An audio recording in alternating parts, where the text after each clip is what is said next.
cette première partie.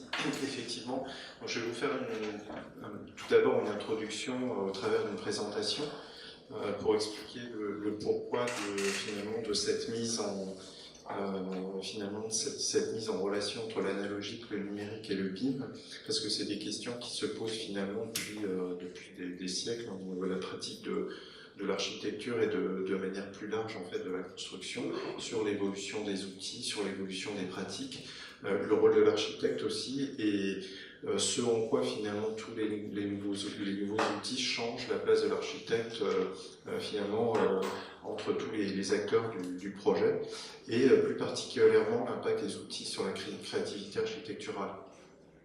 Alors c'est vrai que c'est un sujet qui m'intéresse parce que j'ai une formation d'architecte, j'ai été diplômé du P7, je suis dans le domaine de la 3D depuis on va dire un peu plus de 26 ans.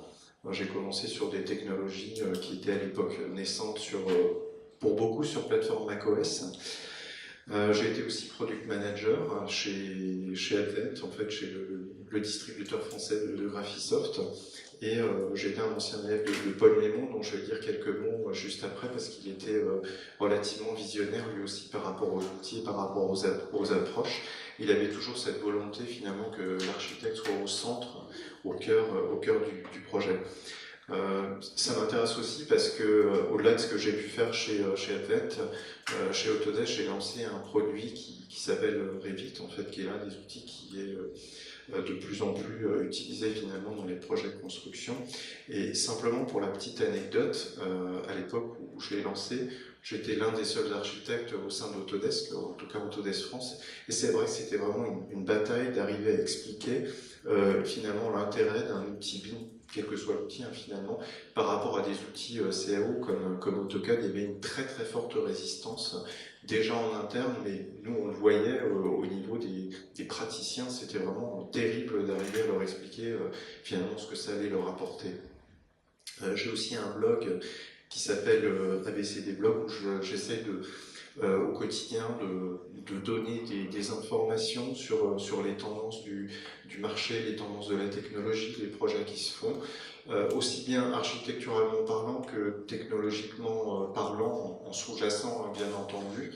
Et à l'origine, le C et le D, c'était pour Conceptual Design, c'est-à-dire la traduction française est un peu maladroite, c'est conception conceptuelle, on pourrait traduire ça par esquisse en français, parce que bien que ne pratiquant plus énormément la partie technique, je suis toujours attaché à comprendre finalement ce que ces outils vont apporter aux professionnels.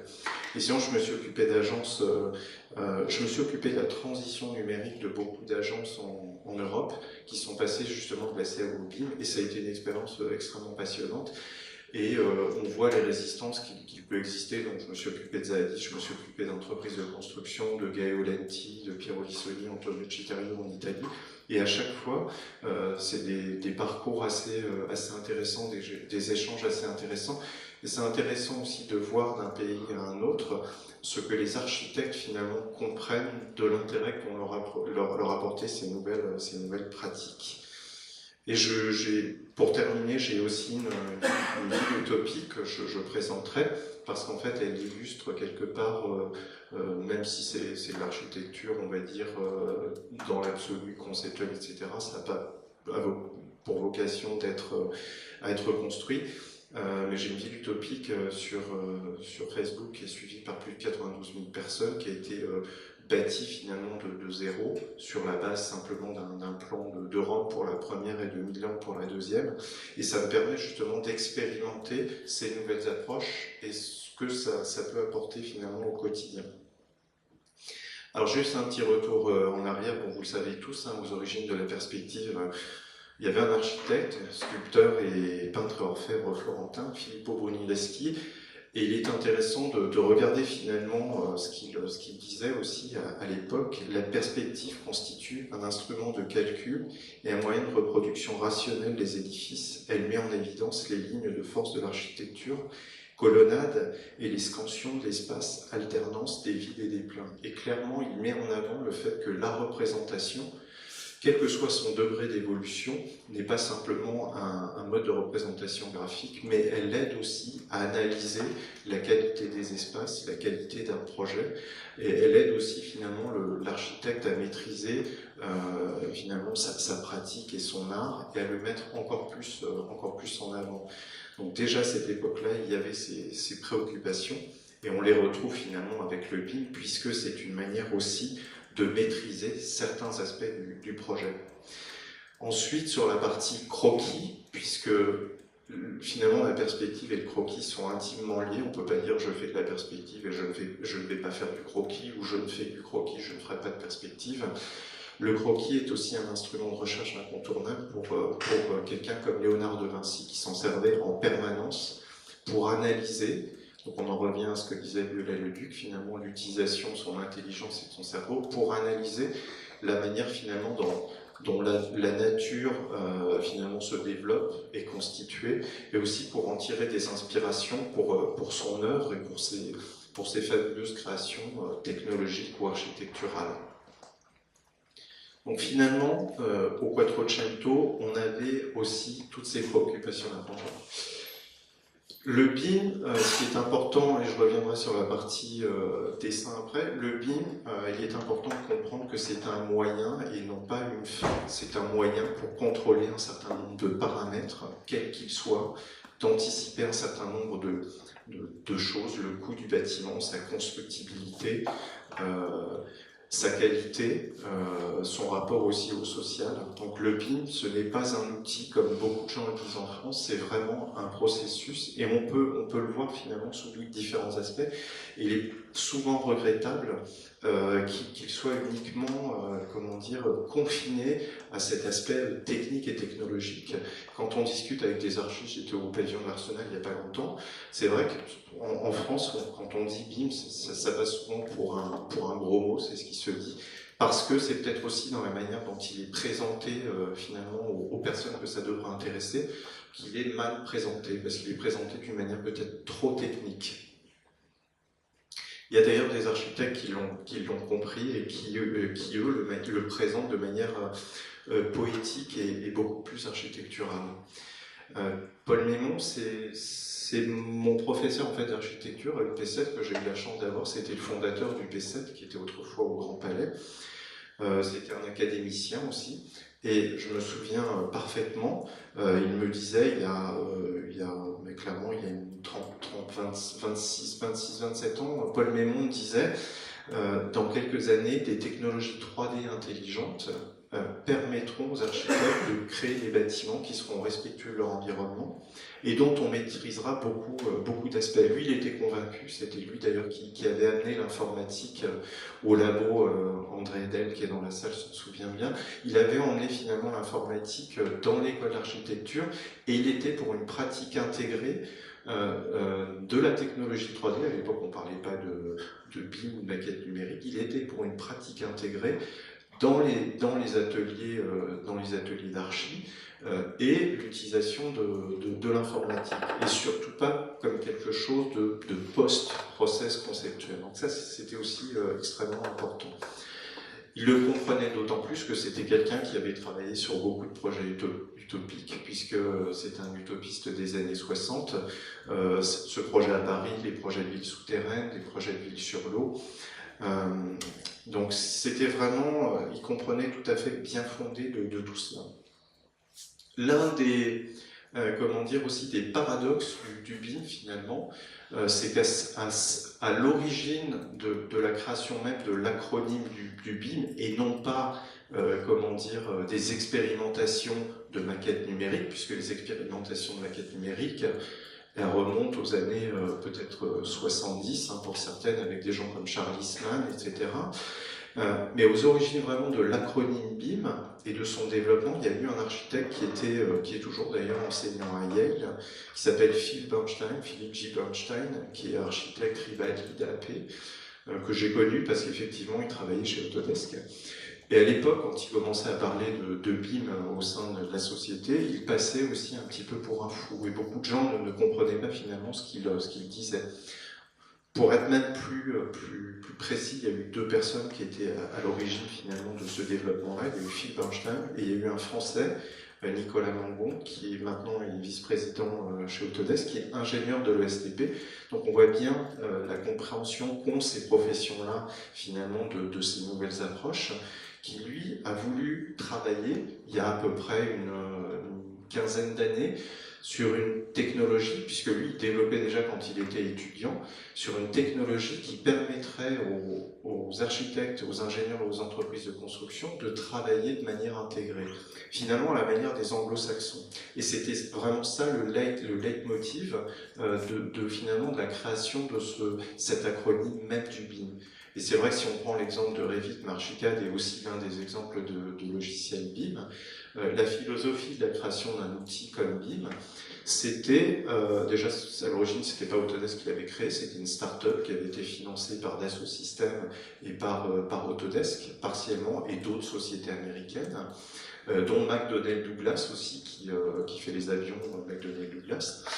Et les créateurs en fait de Revit s'étaient dit à l'époque, tiens c'est bizarre, il n'existe pas de technologie similaire aux technologies finalement du domaine de l'industrie aéronautique qui gère le cycle de vie complet d'un projet et qui soit en plus paramétrique. Et ils se sont dit, bah tiens, on va faire une start-up et on va travailler sur ce type de technologie. C'est pour ça qu'à l'origine, Revit comme Archicad était un outil uniquement adressé aux architectes.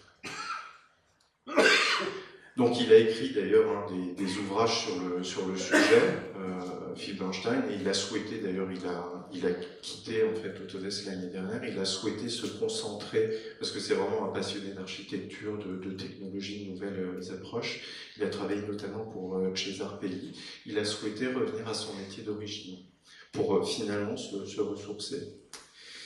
Alors pourquoi le BIM est important pour les architectes et pourquoi la représentation de manière générale est importante pour les architectes? Parce que seul l'architecte a la maîtrise complète du projet. D'ailleurs, l'un des autres paradoxes, quand on regarde notamment ce qui se passe en France, c'est que la plupart des BIM managers, et je n'aime pas ce terme-là parce qu'il est restrictif, le BIM c'est juste un processus, à la limite, il faut juste le comprendre, le maîtriser, mais je ne souhaite pas particulièrement aux architectes de devenir BIM manager. Mais en tout cas, la plupart des BIM managers en France, en tout cas les meilleurs, sont des architectes de formation. Parce que justement, dans les écoles d'architecture, on nous apprend cette vision projet globale, on nous apprend à maîtriser finalement tous les corps d'État, on nous apprend tous les aspects socio-économiques, financiers, en termes de droit, etc.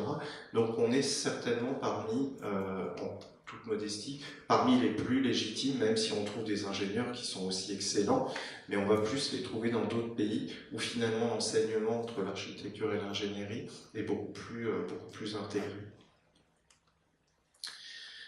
J'aime bien cette image, je l'ai découverte il n'y a pas longtemps par le biais d'un directeur technique d'une grande maîtrise d'ouvrage française.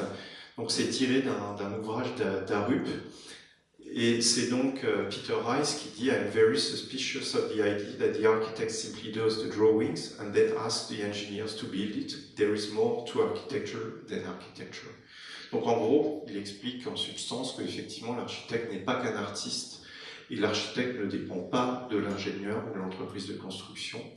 Et d'ailleurs, il explique dans cet ouvrage d'Arup, que vous pouvez regarder d'ailleurs gratuitement sur Internet, que former une bonne équipe, et le BIM c'est la collaboration, c'est les équipes, ben c'est comme trouver un bon ami, et ça c'est très important. Et il n'y a que comme ça que finalement on arrive à une forme de succès. Donc là ils sont sur une structure, vous l'aurez reconnu, du centre Pompidou. Le projet, c'est le fruit d'une démarche, effectivement, vous le savez, intellectuelle et participative. Surtout pas d'un outil. L'outil, c'est simplement un moyen pour arriver à maîtriser un certain nombre de paramètres. Donc il ne faut pas tout confondre. Et encore une fois, quand on écoute les conférences en France autour du BIM, en France ou même ailleurs parfois, c'est parfois un peu agaçant d'entendre le BIM, cet outil, ou entendre parler de format uniquement, ou entendre parler de logiciel, de base de données. Non, le BIM, c'est avant tout une manière différente de travailler ensemble. Je reprends ce que Nader avait de manière très intéressante. On a eu des échanges avec la liste des profs à l'intérieur. Il y avait donc c'est la réponse de Violet Leduc à Monsieur Vitet. Donc ce n'est ni avec le pinceau ni avec le crayon que l'on dessine, c'est avec l'intelligence. L'outil ne fait rien à l'affaire. Le mécanisme de la main n'est même qu'accessoire, et tout artiste qui ne dessine pas dans son cerveau, si à droite que soit sa main, ne sera jamais qu'un pantographe. Et c'est vrai, finalement. Donc on aura beau être le meilleur technicien sur un logiciel A, B, C, D, etc. Si on n'a pas les idées, si on n'a pas le savoir, si on n'a pas la pratique, etc., on n'en fera jamais rien. Donc il y a un certain nombre de qualités qu'il faut avoir pour effectivement arriver à maîtriser les outils quels qu'ils soient analogiques, numériques, ou qu'on soit dans des processus extrêmement évolués. Et là, on parle de 1864. Le BIM aussi n'abolit pas le préliminaire conceptuel quel qu'il soit. Il y a des gens qui vont vouloir travailler par le biais de croquis au début, sur du calque d'études. Il y en a qui vont vouloir travailler en tout numérique tout de suite. Les nouvelles générations, les anglo-saxons, ça se fait beaucoup dans les pays anglo-saxons, vont tout de suite travailler sur des outils de maquettage numérique, pas des outils BIM, mais du type SketchUp ou Rhino, etc. Ils vont vouloir travailler tout de suite, c'est comme ça qu'ils vont avoir leur approche. Mais le BIM n'abolira jamais les processus, on va dire, classiques. Je pense que le croquis, moi, personnellement, je pense que le croquis aura toujours son importance. C'est pour ça que quand on parle notamment d'enseignement du BIM dans les écoles, c'est pas l'un à la place de l'autre. Je pense qu'il faudra avoir cette démarche de dire que ça peut être en parallèle. En exagérant, on pourrait dire que par exemple l'enseignement du nu, moi, je ne sais pas si ça se fait encore à l'école, mais c'est aussi quelque chose qui est très important, qui apporte une sensibilité, etc. Donc c'est ça, le digital, si on regarde l'analogique versus le digital n'abolira pas le croquis de l'architecte, bien au contraire. Je pense qu'il aura tendance à réémerger, justement, de par ce besoin d'une humanité, d'une poésie, d'une sensualité que seuls les architectes peuvent porter, ou même les ingénieurs d'ailleurs, si on prend des exemples comme Mimram, qui est architecte-ingénieur, ou Peter Rice, etc. C'est des gens qui ont une véritable poésie dans leur manière de faire du projet. Alors effectivement, ensuite, du croquis, on ira jusqu'à des choses extrêmement évoluées, comme l'architecture computationnelle, ou comme cet exemple de pont en fait, sur le canal Ehrengracht en fait, à Amsterdam. En fait, c'est un pont imprimé, ça c'est des nouvelles approches. C'est un pont imprimé en 3D qui imprime lui-même ces guides qui permettent en fait aux robots d'auto-imprimer les structures en fait autoporteuses du pont. Et ce pont est issu lui-même du generative design, c'est-à-dire un niveau encore au-dessus finalement du BIM. Vous avez ici un croquis de Renzo Piano dans un ouvrage assez intéressant de Ron Slade justement sur la pratique du croquis. Alors, personnellement, je croque beaucoup depuis très longtemps, depuis l'âge de 14 ans, j'ai commencé à dessiner. J'ai finalement jamais arrêté, même quand j'ai été fasciné finalement par la 3D, parce que ma première en fait image, c'est quand j'avais fini mes études de collaborateur d'archi que je suis rentré pour la première fois à l'UP7. Je suis rentré dans le labo et j'ai eu un choc quand j'ai vu ces bâtiments en 3D à l'époque c'était des Timac SE, donc c'était tout petit comme ça. Je me suis dit c'est extraordinaire, je pensais même pas que ça existait. Et après je n'ai finalement plus lâché du tout la pratique des deux. Parce que finalement l'un nourrit l'autre. Et finalement, un croquis comme celui que vous avez vu juste avant va me permettre d'avancer dans ma démarche conceptuelle pour obtenir, alors soit sur de la géométrie, on va dire très simple, très dans un outil de modélisation 3D, soit en allant beaucoup plus loin avec l'utilisation d'outils tels que Revit. Mais bon, à une époque, j'utilisais Zoom, j'avais utilisé Archicad à une autre époque. Il est important aussi de faire la différence sur les degrés d'utilisation finalement du numérique et ce qu'ils peuvent vous apporter, pour justement ne pas en être esclave. Alors, l'une des autres aussi, je dirais, fausses idées sur le BIM, c'est que le BIM, on l'entend souvent dans les dans certains milieux archi, ça casse la créativité, etc. Et souvent, l'un des arguments, c'est de dire oui, mais parce qu'on utilise des composants industriels, etc. C'est pas vrai. Effectivement, il y a des gens qui pratiquent comme ça, qui vont utiliser des fenêtres, des portes, une typologie finalement d'objets de bibliothèque, et ils vont faire finalement de la mauvaise architecture, et ils vont finalement se laisser enfermer dans l'utilisation d'un outil qui va totalement les brider. Mais justement, il faut arriver à s'en détacher, et pour cela, il faut maîtriser totalement tous ces outils. Pourquoi? Parce que le BIM, finalement, il est aussi vecteur de créativité. Si on prend l'exemple, par exemple, de l'agence Louis Paillard, avec ce projet donc de la tour Skylight, qui va se faire à la Défense, c'est le premier projet de tour depuis plus de 30 ans. Il n'y avait pas eu de projet de tour de logement depuis plus de 30 ans à la Défense. Ça, c'est un projet qui est effectivement entièrement fait en BIM, avec une façade qui ressemble à une pointe de diamant. Et là, le BIM les a aidés notamment à maîtriser toute la partie finalement des gabarits extrêmement complexes à la Défense, mais aussi à travailler sur le dessin de cette façade et sur l'aménagement, bien entendu, de tous les espaces intérieurs et de la disposition du projet au sein de son environnement, de la maîtrise de tout ce qui touche à la lumière, les coûts, les quantités, etc. Et d'ailleurs, ce qui est intéressant avec Louis Paillard, c'est que c'est un praticien aussi du croquis et du dessin. Il a fait appel justement pour présenter je crois que c'est à la mairie, il me semble, il avait fait appel au talent de l'un de ses amis qui fait de la lithographie pour présenter ce projet. Alors là, on est plutôt en post-processing, mais lui, c'est quelqu'un qui dessine beaucoup dans ses approches en fait conceptuelles. Par exemple, il fait des albums qu'il appelle les Ibaldon. Donc pour lui, la pratique du dessin, du croquis, c'est quelque chose de primordial. Et au sein de son agence, bien entendu.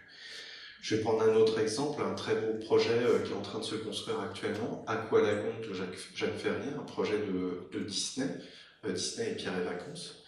Projet assez poétique, et projet aussi totalement BIM.